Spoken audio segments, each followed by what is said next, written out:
ជំរាបសួរខ្ញុំឈ្មោះលីណាខ្ញុំមានអាយុ14ឆ្នាំមកពីប្រទេសកម្ពុជា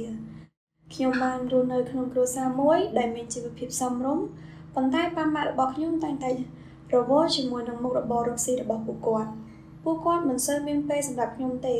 ហើយខ្ញុំតែងតែចំណាយពេលទំនេរនៅលើអនឡាញដូចជាជជែកជាមួយនឹងមិត្តភ័ក្តិនៅតាមអនឡាញនិងមើលវីដេអូផ្សេងៗ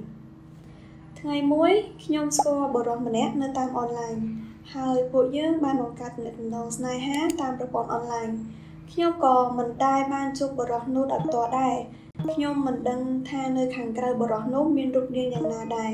បន្ទាប់ពីមានទំនាក់ទំនងស្នេហាជាមួយគ្នាមួយរយៈបុរសម្នាក់នោះបានសុំឲ្យខ្ញុំផ្ញើរូបឯកជនភាពរបស់ខ្ញុំទៅឲ្យគាត់ពេលដំបូងខ្ញុំបានបដិសេធជាមួយគាត់តែដោយសារ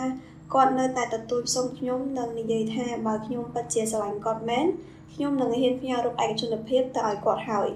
ដោយសារមិនចង់ឲ្យគាត់អន់ចិត្តនឹងខ្ញុំក៏សម្រេចចិត្តផ្ញើរូបឯកជនភាពរបស់ខ្ញុំទៅឲ្យគាត់ប៉ុន្តែបុរសម្នាក់នោះនៅតែបន្តសុំរូបភាពបន្ថែមទៀតជារៀងរាល់ថ្ងៃដែលធ្វើឲ្យខ្ញុំមានអារម្មណ៍ថាកាន់តែតានតឹងឡើងយូរទៅខ្ញុំមានអារម្មណ៍ថាវាមិន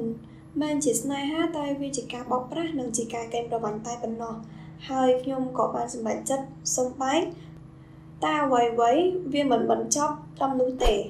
បុរសម្នាក់នោះបានគំរាមខ្ញុំថាគេនឹងផុសរូបភាពឯកជនភាពរបស់ខ្ញុំនៅលើបណ្ដាញសង្គមដែលធ្វើឲ្យខ្ញុំកាន់តែមានអារម្មណ៍ថាកាន់តែច្របូកច្របល់និងមានអារម្មណ៍អាម៉ាស់